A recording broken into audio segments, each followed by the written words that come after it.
Sa buhay mo ngayon, ikaw ay magsikap na pumasok sa landas na pinapangarap. Ngunit iyong pagkaisipin na kung ikaw ba'y handang salubungin siya. Gusto ni Jesus ay makasama ka. Ang panahon malapit na ang pagdating niya. Humanda ka, humanda nang, humandang salubungin siya. Ikaw, ako, tayong lahat magkakasama. Walang mawawaglit kahit isa.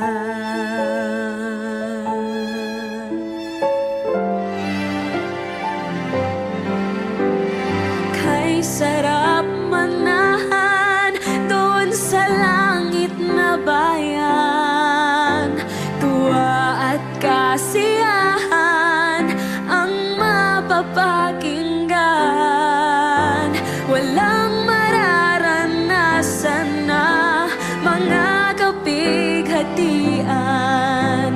Doon sa Ama ang buhay ay walang hanggan. Ang panahon malapit na ang pagdating niya. Humanda ka, humanda nang, humandang salubungin siya. Ikaw, ako, tayong lahat magkakasama. Walang mawawaglit kahit isa. Panahon malapit na ang pagdating niya. Humanda ka, humanda nang, humandang salubungin siya. Ikaw, ako, tayong lahat magkakasama. Walang mawawaglit kahit isa. Walang mawawaglit kahit isa.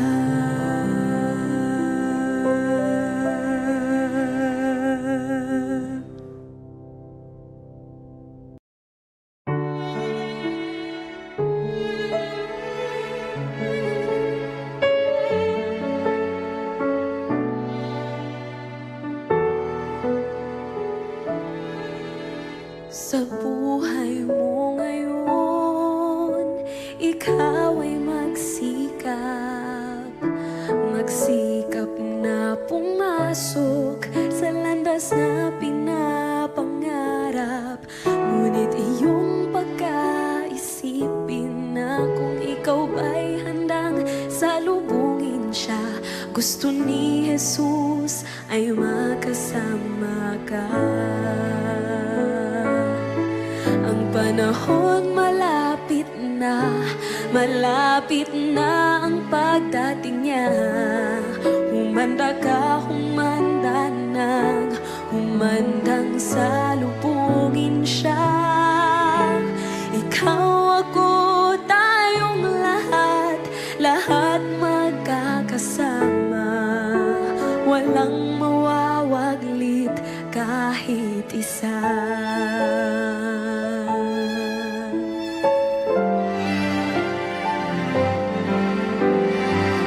Sarap manahan doon sa langit na bayan. Tuwa at kasiyahan ang mapapakinggan. Walang mararanasan na mga kapighatian. Doon sa Ama ang buhay ay walang hanggan. Ang panahon malapit na ang pagdating niya. Humanda ka, humanda na,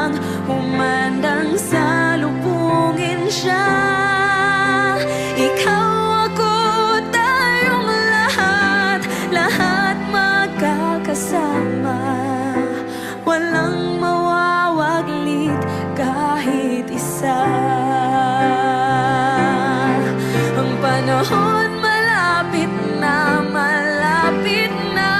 ang pagdating niya. Humanda ka, humanda nang humandang salubungin siya. Ikaw, ako, tayong lahat magkakasama, walang mawawaglit kahit isa. Walang mawawaglit kahit isa.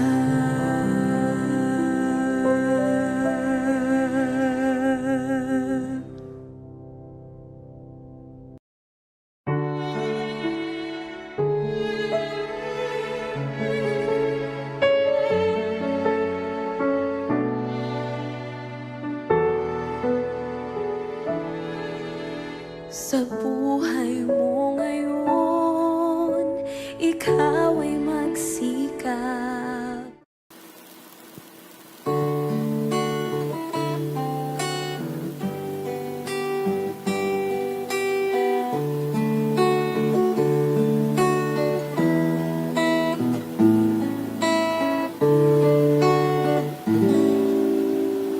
Hindi mo ba napapansin ang buhay sa iyong kapaligiran?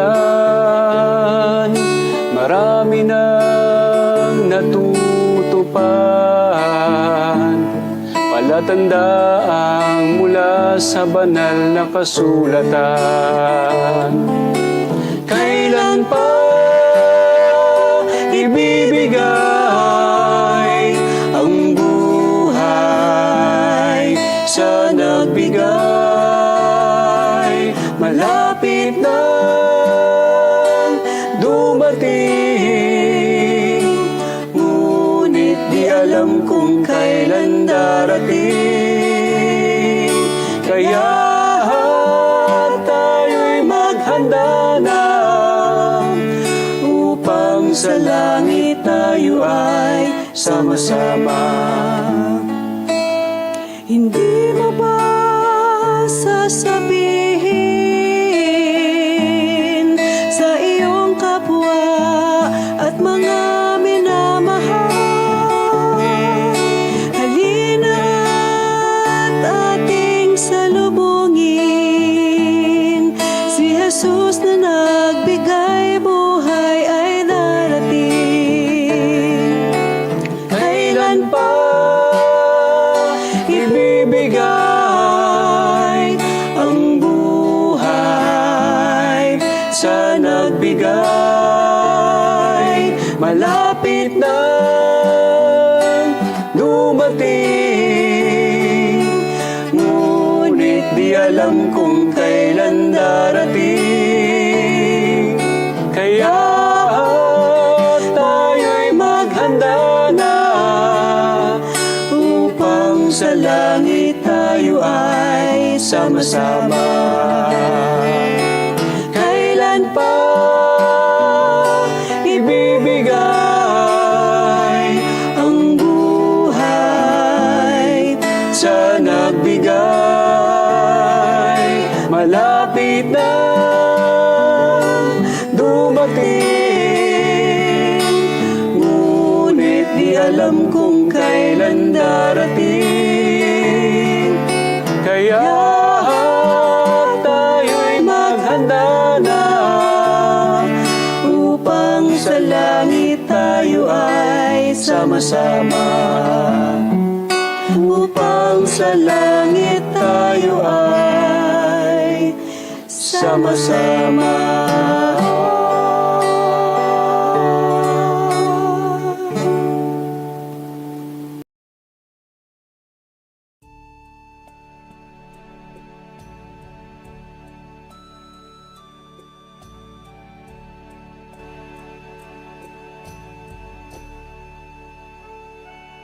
Tayo po ay manalangin.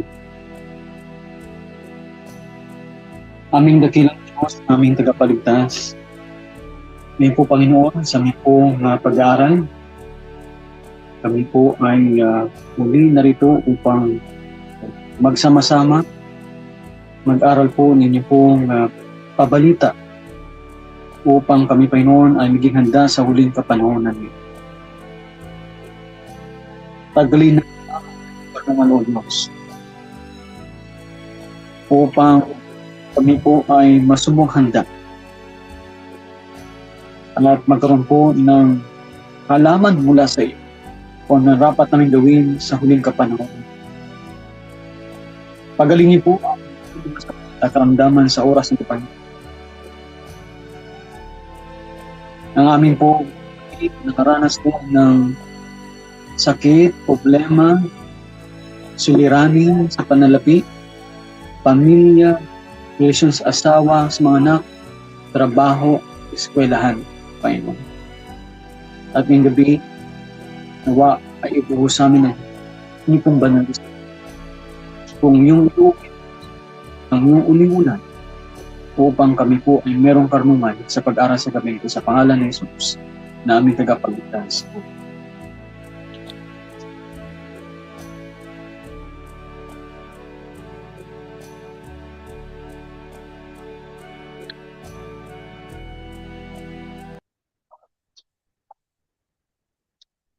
Isang napakagandang gabi sa ating po mga viewers. Okay, at viewers natin all around the world, mula Luzon, Visayas at Mindanao. Ito muli ang The Written Truth Ministry, Gospel Commission 104, ang inyong lingkod, ang host sa gabing ito, Brother Maiton Baladyang.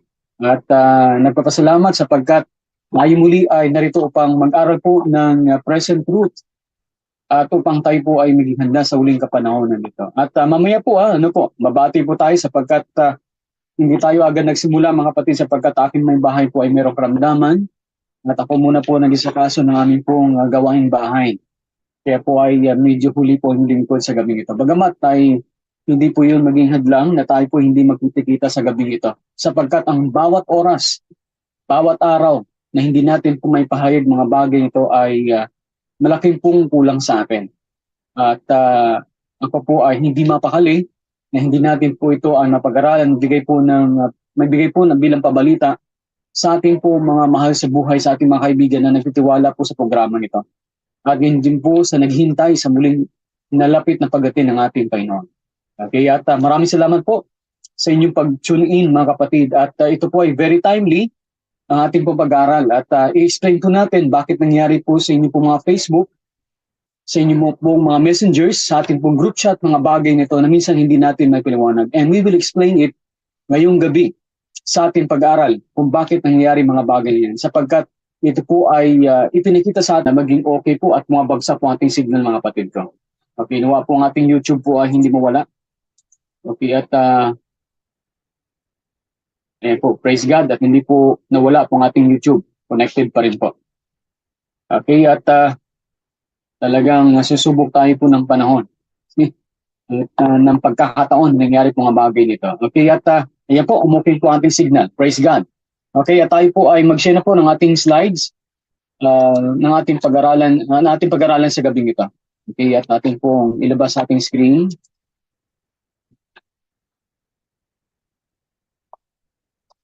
At kung kayo po i-bless mga kapatid sa programang ito, please share para po ay marami pong makinabang at maging handa sa huling kapanahonan nito. Okay, dyan po sa screen. At ito pong ating pong pag-aaral, hindi po lamang po ito ay eksklusibo. Okay, okay po ay inclusive lang po sa Seventh-day Adventist. Ika nga po. Ito po ay para sa lahat. Sa lahat na naghihintay sa muling pagparito ng ating Panginoon. It is the message natin pong ipinaparating sa lahat ng dako ng mundo. Sa lahat po ng handa makinig, mag-aral at makaunawa kung ano po ang ating panahon na ito. Okay, now let us continue sa ating pag-aaral. Diyan po sa screen, New York to Surveil online post and eyeing closure against hate speech and disinformation. At bago yan ay pag-aralan natin, bakit po ay nangyari mga bagay nito sa ating po mga messenger. Kaya biglang nawawala yung ating mga messages. biglang nawawala yung ating po mga pinopost. O kaya po ay hindi po masin ng iba po ng ating mga kapatid. At nawala pong content natin, para bagang ah, parang ano, ang tawag doon, yung nakita natin po ay sabi nila po ng Facebook na parang baka po binura ng owner nag-post, kaya po hindi makiklik o hindi po masisin. Okay, ito po yung dahilan mga kapatid ko. At lakihan po natin. So, diyan po, ulitin ko po ang ating topic sa gabing ito. New York to surveil online posts and eyeing closure against hate speech and disinformation. Tuloy po tayo sa ating pag-aaral sa gabing ito. Okay, Facebook Messenger chats will finally get full end-to-end encryption. When? Okay, by next year. Okay, all one-on-one Messenger chats will feature E to EE by 2024. Okay, red words. Ito pong sabi. After several years of experiments and tests, Meta is almost ready to launch default end-to-end encryption or E2EE for Facebook Messenger chats. The company says that it's on track to reach this goal by 2024, and it's currently rolling out the E2EE test for more years. Okay, now let us move forward. So ibig sabihin po, ito po ay dry run po nila, ito pong end-to-end or E2EE chats with new features. Okay, ito pong sabi. Okay, ito po ay nakaraan po ng mga taon, August 13, 2021. End-to-end encrypted group chats and calls in Messenger. We'll begin testing end-to-end encryption for group chats, including voice and video calls for friends and family that already have an existing chat thread or are already connected. Okay, next. Okay, ito po yung research natin. Ito po ang lumabas po sa ating pong pag-aral sa gabing ito. Okay, dyan sa screen. Okay, sabi po ganito, Meta has been working on enhancing the privacy and security of its messaging services. They have announced updates to Messenger's opt-in end-to-end encrypted chats, which include group chats and calls, notification for screenshots of disappearing messages, stickers, GIFs, reactions, and more. So, ibig sabihin, the reason kung bakit po nawala ang ating pong mga pino-forward na mga messages because of this new feature po ng Facebook. At niresearch ng lingkod at ang sabi po nila po ay hindi maapektuhan po yung natawag na wala pong surveillance. But how and why?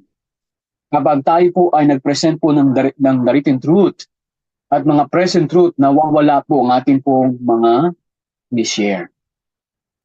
At minsan po, mayroong nagtanong sa atin, Brother Maiton, bakit si ganito yung kanila programa hindi nawawala? Pero bakit po ito pong the written truth nawawala? You know it, mga kapatid.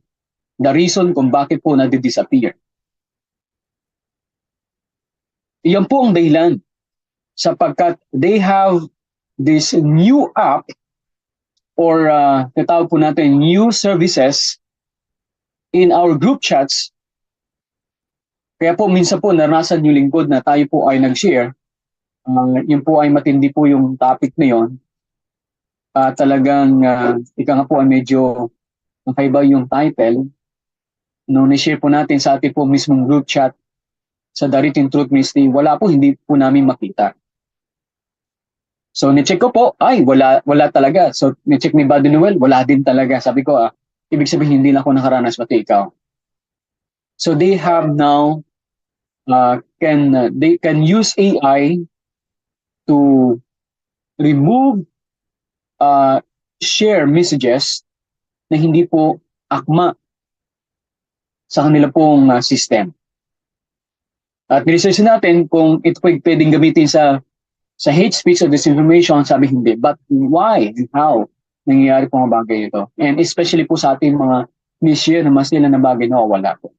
And time will come, right? We know, mga kapatid, no, Satan is really working. Satan is wanted to guard, okay? At tanggalin po yung mga ating sin, hindi po nila makita. For them not to watch. and even our notification. Kaya po ang tanong natin na sa ating pong mga kapatid, no, mga kaibigan natin, mga viewers natin, Brother Maiton, bakit hindi ko po makita yung walang notification sa aking account? Minsan po napunta sa church, Brother Maiton, ako naman po nag-follow ninyo pong FB page, pero bakit wala akong na-receive na notification kapag kayo na live? Okay, what is the reason? Yes, that is the reason.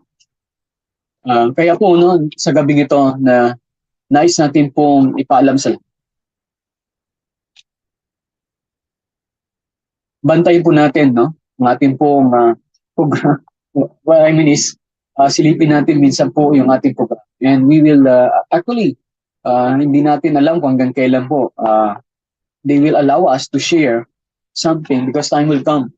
Kaya po yung ating voice messaging diyan po sa ating pong messenger po ay kapag mere pong disinformation or misinformation or hate speech, they will automatically reject or delete our message para po hindi po magiging makarating po sa iba. Alam po natin mga kapatid that in this last day Satan is really angry to us. And it is not new to us bilang pong tunay na bayan ng Diyos. Because in the book of Revelation 12:17, the dragon is wrought with the woman and the remnant of her seeds who keep the commandments of God and have faith of Jesus. So ibig sabihin, actually, the testimony of Jesus actually, yun po ay sinulat ng ating friend to give us understanding that this battle is really serious when it comes to our faith. Kaya po ay tayo po ay lahat ay magkaisa upang ipahayag natin ang kabalitan ito sa maraming tao. Because we know, unti-unti pong nawawala po ang ating pong opportunity to share. At the same time, naibigay po ang pabalita sa ibang tao. But we are thankful na nariyan po kayo mga kapatid, no? Because you are also watchwomen and watchmen in these last days. So lahat po tayo ay tinawag ng Panginoon na maging watchmen to give the last warning in this message. To this dying world or this sinful world, mga kapatid. Okay, now let us continue. Okay, gagawin, pinag-aralan po natin ito. Ano po? Okay, New York appeal after judge strikes down. Okay, na kung saan po ay ito pong unconstitutional quarantine law. At sila po yung nalo. Okay, you can watch it sa ating video last night para hindi po masundan mga bagay nito. And hopeful, okay, the governor of the New York administration, which is they win in appeal, a lawsuit over quarantine orders. Yan po, no? Okay, now. I want to point out to your viewers what this regulation said. It was unbelievable. It gave the Department of Health the power to pick and choose which New Yorkers they could lock up or lock down. They could have locked you up in your home, or they could have removed you from your home with the force of police and put you into a detention facility of their choosing. You had no say where you went.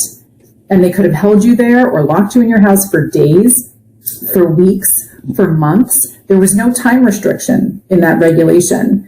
And they could have done this to you, but they could have done this to your child or your grandchild or your elderly parent. There was no age restriction in that regulation. There was no way for you to get out once they put you in there, meaning there wasn't a procedure built into the regulation that said, for example, oh yeah, you can take a test, you could prove that you don't have COVID or that you don't have tuberculosis or, whatever other disease is on their list. No, you had to sit there at their whim and stay in lockdown or in lockup until they said that you could get out. I mean, completely unconstitutional. Okay. Yes, yan po yung kanilang pong pinakita na why they wanted to remove this restriction or this kind of draconian rule because of unconstitutional nga po, because they can get your babies, the old ones or even the parents or the children away from them if they are infected with COVID-19. Now, tonight, dyan po sa screen na po, New York government Hochul orders social media surveillance. That is November 2023 after na sila po nanalo ng kanila pong appeal regarding with their restriction or with their guidelines when it comes to COVID infection. Okay, next, no, dyan po sa screen, ano po. New York government Kathy Hochul states social media analysis unit will ramp up surveillance of speech. And then, another article, Hochul says New York is conducting social media surveillance efforts to monitor hate speech. And dyan po sa inyong baba na inyong screen, ano po, no? Sige, tanggalin natin po yung nakaarang dyan para hindi po mabasa ng mas malinaw.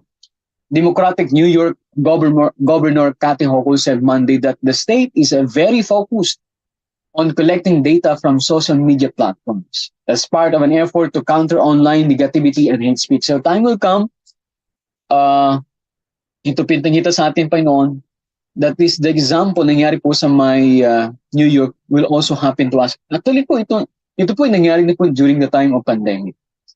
Ano po, that if you are going to share something against about COVID-19 pestilence regarding with vaccination, whatever, they will remove you because you are contradicting the program of the government, or either you are giving the misinformation. Okay, dito po sa isa pong article ng Breitbart, sinasabi po na Governor Kathy Hochul, New York collecting data from surveillance efforts on social media. So, kaya sabi natin kagabi, Facebook is trackable. Okay, trackable pong Facebook. So, if you are using Facebook, they can track you anytime. Okay, sabi dito, no, blue words that remains a danger as individuals tend to have very different definitions of what constitutes hate speech based on their political ideology. For instance, red words, many conservatives have been accused of hate speech for simply voicing concerns about biological men using women's changing rooms or restrooms. So, ibig sabihin, binabanggit po dito na even yung mga conservative na mga tao na sila po ay against na yung pong mga biological men, even yung tawag natin po ng mga yung pinakamadali pong intindi nito yung ano po yung natawag natin po na LGBTQ, na sila po ay, for example po yung biological men gagamit po ng women's toilet ay kapag sila po ay against or accuse them, it is already a hate speech. So nevertheless, Hochul said the state social media analysis unit has ramped up its monitoring of sites to catch incitement to violence and direct threats to others. So mga kapatid nun, dating panahon, if you are giving the message about the second coming of Jesus Christ, and what is happening right now is about the signs of the times, ay sasabihin po nila po nito, no? They will tag us as giving the misinformation. And if you are preaching about the third ages message about the Sunday is the mark of the beast because they have already law that if you will not worship on Sunday, you are the reason kung bakit malala ang calamity nito. And they will include that na bilang isang hate speech or disinformation. Okay. Nevertheless, Hochul said, the state social media analysis unit has ramped up its monitoring of sites. So, ibig sabihin po, not only in social media, but in different sites, nagkaroon po ng incitement to violence and direct threats to others. For example, if you are giving something like, binabagin nga dito po na conservative views regarding with LGBTQ, that is already hate speech. Okay, next. Kaya po dito, no? New York Governor Kathy Hochul states social media analysis unit will ramp up. Okay, now, there's another one. Hochul announces development of K-12 media literacy tools to spot conspiracy theories. So, the agencies of evil are now combining these last days to monitor those who are giving the message of truth, and time will come na sabihin po nila ay that is conspiracy. And that is against our advocacy of helping this planet. Ito po hindi masira because of what is happening right now. And that is, they will tag us, anong tatawag nito, hate speech and disinformation. Let us watch this video. Wala palang video pala yun. Okay, no. Sabi ito, no, Hocus unveils 4-pillar plan to combat online extremism. So the plan, which so-called called to comprehensive and far-reaching, has 4 pillars to it. And what are those 4 pillars? Strengthening physical location, identifying credible online threats. Okay, kasama po yung mga information binigay natin na binabanggit kanina. Calling out social media companies that fail to maintain safe environments like Facebook, YouTube, even TikTok. Okay, at iba pa po mga social media, and creating resources for parents and school officials in New York. So let us listen to New York Governor Kathy Hochul expresses her indignation at social media companies not censoring online hate speech and demands they take concrete action. So let us listen to this lady. And other social media companies, they must start to regulate vile hate speech that originates on their platforms. They say they do this, but it's a responsibility they've obviously neglected to uphold. That's why I've called out the leadership of every major social media company to express not just my indignation, but to demand that they take concrete action to reduce the sickening hate that is being spread on their sites. They need better oversight, they need larger moderation teams, and greater transparency. And I told them that in a letter that I'll be releasing to all of them today. So, I'm expecting a response. I'm expecting a response from all of them. Okay, so lalong klaro diyan po na na-express po ng ng indignation si Governor Kathy Hochul because according to her, there are some social media companies hindi po ni-censor po yung mga tatawag na hate speech online. Okay, next, diyan po sa screen. The United Nations partners with Google to silence climate skeptics. So it's not only the Facebook, but including Google, na ito po ay makita natin, no? You know, it's not only COVID-19 actually, but it is also in terms of climate skeptics. What does it mean, climate skeptics? So ibig sabihin, hindi ka niniwala sa agenda po ng climate or climate issue ngayon. For example, you are contradicting the climate change propaganda, or what I mean is climate change ideology na kanila pong binibigay ngayon, and then you will counter this climate change ideology ay pwede pong tanggalin ka sa social media. So Fleming said that the problem of disinformation exploded with COVID-19 and required a concerted effort to make sure the right messages get through. So very simple analysis in our study tonight na they're not only concerned about COVID-19 information but including climate. And we know, mga kapatid, no, that in the book of Greek Controversy, ulitin po natin, page 590, paragraph 1, na yung kalamidad po ang nagiging dahilan. Okay, ang kalamidad po ay isang bagay na sabihin nila po ay nagagalit na Panginoon dahil po ay hindi po tayo ay sumasamba sa araw ng linggo. At yung pong ay hindi sumusunod sa programa, even though mayroong batas, ay we are destroying their temporal prosperity. So we were trying to achieve a better world and a more inclusive, a more peaceful and harmonious world. It was making it more difficult. If there is, tinatawag natin po na climate skeptics. So time will come, they will use their power, they will use the influence to direct all the social media Okay, name it, anumang social media na meron tayo ngayon, to kick us out, okay, to silence us, para po ay hindi po, sabi nga dito, no, para hindi po maging difficult sa nila po mag-implement ng mga bagay po upang may sagawa po ito na tawag natin po na draconian rule, kagaya po ng COVID-19 sa panahon po ng climate change crisis. Okay, sabi ko dito, no, ng Yahoo News, UN communication official touts Google search partnership, we own the science. Ano po sabi na? They own the science. We are the right people to explain the science. They are not science. We are the science. So what does it mean? If they are the true science, they own the science, they can kick you out if you begin to question them or to contradict their ideology.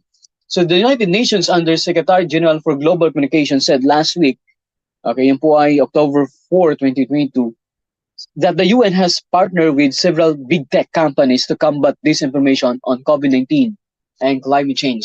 Because we own the science and we think that the world should know it. Okay, sino po ka-partner nila? Diyan po sa screen, no? We partnered with Google. Like said, for example, if you Google climate change, you will, at the top of your search, you will get all kinds of UN resources. So if you are giving this information, so yung article po ay nasa huli po. Or they will not release it. Akala natin po, ano mga kapatid sa gabing ito, akala natin, for example po, tayo po ay nag-share sa Google. Okay, for example po ganito, ano po, naggawa tayo ng blog.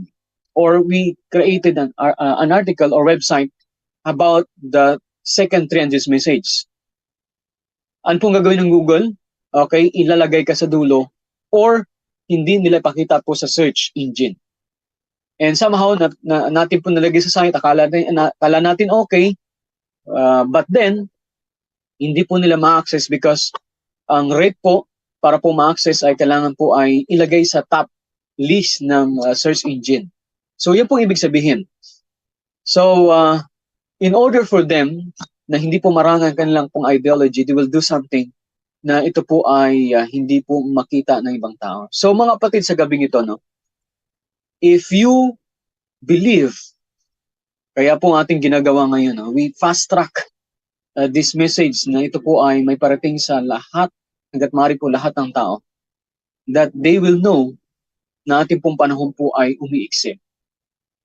And if we are already right there, sabi nga po ng ulitin natin, lagi natin binabanggit, sa aklat po ng Testimonies Volume 9 that the last movement will be rapid one. Because of the crisis, global crisis nangyari, there will be great changes. Ika nga po in this last movement. Okay, next, no? Pakinggan po natin si Antonio Gutierrez. At meron siyang binabanggit regarding with hate speech. Okay, at ito po ay pakinggan natin ang kanya pong sasabihin sa gabi ito. Please listen. Digital platforms are being misused to subvert science and spread disinformation and hate to billions of people. This clear and present global threat demands clear and coordinated global action. Our policy brief on information integrity on digital platforms puts forward a framework for a concerned international response. So, ibig sabihin, kapag tayo po ay nag-preach or giving the information regarding with about the truth, that the signs that we have experienced right now is the fulfillment of the prophecy that mentioned by Jesus Christ in the book of Matthew 24, Luke 21, and other verses in the gospel, it will be included in the category of disinformation. And they will label it also as a hate speech. So, time will come, the prophecy that mentioned in the book of Amos chapter 8, there will be a famine, not by bread, but by the word of God. So, kailangan po ay ating pong iparating hanggat maaari sa lahat ng tao. This message is not intended for Seventh-day Adventists, but this message is actually intended for every individual who are waiting for the second coming of Jesus Christ. Because the message of Jesus Christ ay nais ng Panginoon in the book of Timothy, na sabi ni Pablo, hindi ang hangarin ng Panginoon ay lahat po ay magsisi at magkaunawa ng kaligtasan na nagkaloob sa ating Panginoon. Kaya po sabi ng Panginoon in the book of Matthew 24 verse 14, na sabi ng Panginoon ay, preach the gospel in all the kingdoms of the earth, and then the end shall come. Ibig sabihin po, ating ipalaganap ang ebanghelyo nito sa buong sanlibutan. And this is also the message of the first angels message. Kaya po ang ating po mga pioneer, down from Mrs. White until 1900s, they are really concerned, and they are following God's instruction or Jesus' instruction to give the message kaya po nakarating sa atin sa Pilipinas. And some of us right now, we have also some tinatawag po natin na mga missionary. Okay, na pupunta sa bundok, pupunta sa ibang bansa, in different parts of the globe, just to reach out those people na ma-receive po ang message nito. But it is not in our power to convince anyone. Tandaan po natin po yan, mga kapatid ko. We are not to convince anyone. It is the power of the Spirit to convince anyone. And our job is to give the message of warning that all people can hear. Lahat po nila marinig, mga kapatid ko, so that they will not deny na hindi nila alam mga bagay ito. Otherwise, sasabihin nila, Brother Marton, alam pala ninyo yan na ito po ay last days na. Bakit hindi mo sinabi sa amin? And according to Ezekiel chapter 3, yung dugo po nila ay papatong sa atin. That is why we need to do something. Use our social media, use our Facebook, use our YouTube, so that we can bring this message far and wide, even the far ends of this earth. Na sila po, mga kapatid ko, makarinig message ito. And they will hear, mga kapatid ko, no? Because when they hear this message, and those who are faithful and looking for the Messiah, they will come in and join us as a Seventh-day Adventist, and they will wait also for the second coming of Jesus Christ. Yan po ang ating hangarin, mga kapatid. No? That is our goal in this ministry. To warn them about the second coming of Jesus Christ. Because the second coming of Jesus Christ is very clear sa ating kapanahunan. Because the signs of the times sa mission ng ating Panginoon, which is ito po hiningi ng mga alagad, is already happening in our days. And no one can deny that. Lahat higit, mga kapatid, no, na tayo po nag-aaral po ng Bible prophecy. Okay, now, let us continue. And there is another article. Ito po ay binanggit po na, no, ni Antonio Gutierrez sa kanya pong Twitter account. Misinformation and hate speech on digital platforms are threatening progress on climate actions. So, ibig sabihin, if we are preaching about the second coming of Jesus Christ, we need to give the message about what is happening right now is the signs of the times. Because they believe, mga kapatid, ito pong kaibahan natin sa nila.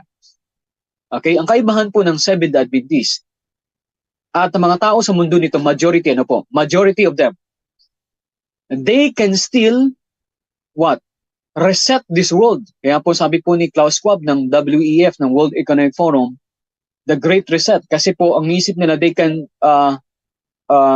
reduce the carbon emission when everybody is united to reduce the carbon emissions, and then lahat po ng tao po ay nag-practice at abide with SDG 2030, we can reset this world na ito pong mundo natin maging mabuti at hindi na po mangyayari po yung kalamidad na ito. That is their message, and that is their thought, mga kapatid ko. But the Bible is giving us, especially in the book of Matthew, in Isaiah 24, verses 1 to 5, binabanggit ang ating Panginoon, if the people are turning away from God, at sila po ay gumagawa ng mga bagay na ito po ay nagpapalay sa Diyos, especially po, na sila po ay gagawa ng kasalanan at babaguhin ang kautusan ng Diyos. Yan po ay nakasulat sa aklat ng Isaiah 24 verse 5, ang mundo po ay magiging mas matindi po ang pinsala nito. Dahil po sa kasalanan ng tao. And God will allow these calamities to awake our senses and to give the warning that the coming judgment is very near. That's why Jesus or God is calling us, okay, calling you and I in these last days to become uh, His missionary to give the message in these last days. Kasi wala pong bigay ng right message eh. Alam po ninyo, no, ano po, marami po ngayon ay nag-aaral din po ngayon ng prophecy. And they can say right now, actually po, ngayon po I would like to tell you, meron pong evangelicalism yun. Minsan po ay meron nag-share sa ating pong sa ating pong group chat, and then I asked the person, please remove it dahil hindi natin allow nga po yung mga reform, and then you allow something na i-share sa ating program o sa ating pong group chat yung mga evangelicals na iba pong paniniwala, baka paniniwalaan ng ating mga kapatid, especially po yung mga bago pa lang sa binyagan. Na ito po ay yung kanila pong prophecy, actually partingnan po ninyo, ano po, sa isang banda, sa unang yugto ng pag-aaral, parang parehas. Pero malalaman po ninyo sa gitna at dulo. Sapagkat they will teach us about the opposite thing, sapagkat kanila po ay hindi pa darating Panginoon, it will be a secret rapture. At meron po up to the secret rapture, there will be 7 years of tribulation. And in that period of 7 years of tribulation, God is still giving the man the opportunity to repent. And after 7 years of probation, Jesus will come, and that is already, natawag po natin na yung visible, audible, yun po kanilang paniniwala. Which is, ito po italiwas sa aral ng ating Panginoon. Na ang pagdating ng Panginoon, of course, ito po ay magiging visible. It is not secret. Because according to Revelation chapter 1 verse 3, every eye can see Him, even the deaf can hear the sound of the trumpet. So dito po na magpangita natin, if we are going to preach about the second coming of Jesus Christ, they will tag it as misinformation, because they believe we can still heal this earth as long as everybody is joined with this agenda, joined with their program, na magkaroon po ng natawag natin unity in terms of SDG 2030. Okay? So yung pong maliwanag, mga kapatid ko, nag-iiko po, nag-iiko po pala dyan sa inyo. Wait po, mga kapatid ko, na-try po natin. Actually po ay nako-off lahat. Okay, off lahat. Mga kapatid, kamusta po ang ating sound? Nag-i-echo din po ba sa inyo? Kasi po kay Sister Mary Jean po ay nag-i-echo. Okay, thank you so much. So, baka po ay malakas po sa inyo, Sister. Minsan po, kasi po ito po ay gamit natin isang technology po na maging malakas pong sound ng ating pong mic. Okay, paumanhin po. At nawa po ay maging okay na po ang ating sound po sa inyo para po maging malinaw po ang ating pag-aaral sa gabi ito. So dyan po sa screen, mga kapatid, binabanggit ko yan. The UN is developing a voluntary code of conduct to help address this challenge. Okay, sabi po dyan, ito po sinulat ng September 13, 2023. There is no way we can fight climate change if we ignore the truth. And what is the truth? According to them, we can still heal this earth. We can have a great reset. Yes po. Okay, thank you, Ate Lucy. Okay, now let us move forward, mga tiko. Okay? Kaya po, mga kapatid, dyan sa screen, I would like to share this one. Okay, nakita po yung likod dito. Okay, GDI Global Disinformation Index. Time will come, talaga mawala po tayo dito sa platform na ito. Okay? Ano po? We exist to disrupt online disinformation. So there is a group of people, nito po binuo nila po yung GDI. What is GDI again? It is a Global Disinformation Index. At ang sabi po nila, we exist. Sila po ay lumitaw upang i-disrupt, okay, tanggalin or sirain yung online disinformation. Okay, next. What is their mission? Our mission is to catalyze change. We aim to disrupt the business model of disinformation, breaking the perverse incentives that exist to create and disseminate disinformation online. What we do? So GDI provides independent, neutral, and transparent data and intelligence to